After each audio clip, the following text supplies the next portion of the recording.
ನಾಡಿನ ಜನತೆಗೆ ನಮಸ್ಕಾರ.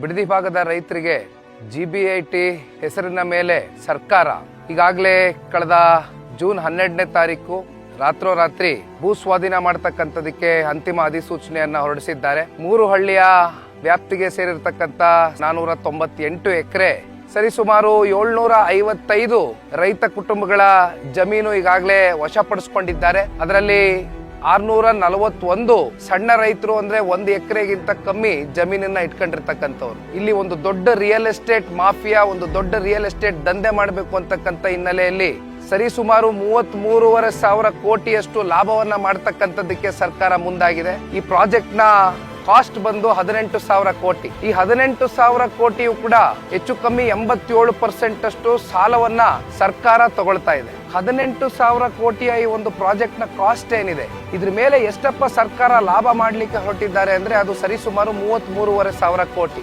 ರೈತರ ಹೊಟ್ಟೆ ಮೇಲೆ ಹೊಡೆದು ಒಂದ್ ಕಡೆ ರಿಯಲ್ ಎಸ್ಟೇಟ್ ಮಾಫಿಯಾಗೆ ಮತ್ತಷ್ಟು ಉತ್ತೇಜನೆಯನ್ನ ಕೊಟ್ಕೊಂಡು ಸರ್ಕಾರ ಯಾರಿಗೆ ಲಾಭ ಮಾಡಕ್ ಹೊರಟಿದೆ ಅಂತಕ್ಕಂಥದ್ದು ಇವತ್ತು ನಾವು ನೀವೆಲ್ಲರೂ ಆಲೋಚನೆ ಮಾಡ್ಬೇಕಾಗಿರ್ತಕ್ಕಂಥ ವಿಚಾರ. ಇವತ್ತು ನಾನು ನಿಂತಿರ್ತಕ್ಕಂಥ ಜಾಗ ಈಗಾಗಲೇ ಹಲವಾರು ಸೋಷಿಯಲ್ ಮೀಡಿಯಾ ಪ್ಲಾಟ್ಫಾರ್ಮ್ ಗಳಲ್ಲಿ ತಾವು ನೋಡಿರ್ತೀರಿ. ಹಿಂದೆಗಡೆ ತಿರುಗಿ ನೋಡಿದ್ರೆ ಸರಿಸುಮಾರು ಈ ಯೋಜನೆಯಿಂದ ನಮಗೆ ಹೆಚ್ಚು ಕಮ್ಮಿ 10 ಲಕ್ಷಕ್ಕೂ ಹೆಚ್ಚು ಗಿಡ ಮರಗಳು ಹಾನಿಯಾಗ್ತಕ್ಕಂಥದ್ದು ಬಹಳ ಸ್ಪಷ್ಟ. ಈ ಭಾಗದಲ್ಲಿ ರೈತರು ಹೈನುಗಾರಿಕೆಯನ್ನ ನಂಬ್ಕೊಂಡು ಬದುಕನ್ನ ಕಟ್ಕೊಂಡಿದ್ದಾರೆ.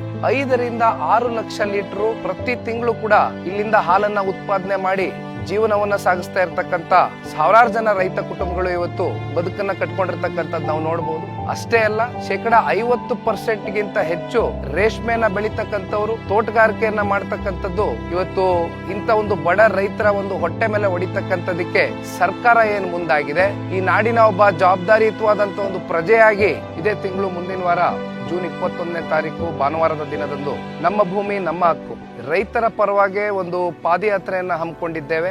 ಇದು ಯಾವುದೇ ಒಂದು ಪಕ್ಷದ ಪಾದಯಾತ್ರೆ ಅಲ್ಲ, ಬದಲಾಗಿ ಪಕ್ಷಾತೀತವಾಗಿ ನಾವು ನೀವೆಲ್ಲರೂ ಕೂಡ ರೈತರ ಪರವಾಗಿ ಕೈ ಜೋಡಿಸ್ತಕ್ಕಂಥದ್ದು ನಮ್ಮೆಲ್ಲರ ಒಂದು ಜವಾಬ್ದಾರಿ ಆಗಿದೆ. ವಿಶೇಷವಾಗಿ ರೈತರು ಈ ಒಂದು ಪಾದಯಾತ್ರೆಯಲ್ಲಿ ಬಂದು ಭಾಗವಹಿಸುವ ಮೂಲಕ ಇವತ್ತು ನಿಮ್ಮ ಭೂಮಿ ನಿಮ್ಮ ಹಕ್ಕನ್ನ ಸರ್ಕಾರ ಏನು ಕಸ್ಕೊಳ್ಳಕ್ ಹೋಗ್ತಾ ಇದೆ, ಅದರ ವಿರುದ್ಧವಾಗಿ ನಾವು ನೀವೆಲ್ಲರೂ ಕೂಡ ಹೋರಾಟ ಮಾಡುವ ಮೂಲಕ ಮತ್ತೆ ನಿಮ್ಮ ಭೂಮಿಯನ್ನ ನಿಮ್ಗೆ ವಾಪಸ್ ಉಳಿಸ್ಕೊಳ್ತಕ್ಕಂಥ ನಿಟ್ಟಿನಲ್ಲಿ ನಾವೆಲ್ಲರೂ ಕೂಡ ಹೋರಾಟವನ್ನ ಮಾಡೋಣ ಅಂತಕ್ಕಂಥದ್ದನ್ನ ಈ ಸಂದರ್ಭದಲ್ಲಿ ಹೇಳ್ತಾ ಬೃಹತ್ ಪಾದಯಾತ್ರೆಯನ್ನ ಹಮ್ಮಿಕೊಂಡಿದ್ದೇವೆ. ಜೂನ್ 21ನೇ ತಾರೀಕು ಭಾನುವಾರದ ದಿನ ತಾವೆಲ್ಲರೂ ಕೂಡ ಬಂದು ಭಾಗವಹಿಸಬಹುದು. ಧನ್ಯವಾದ.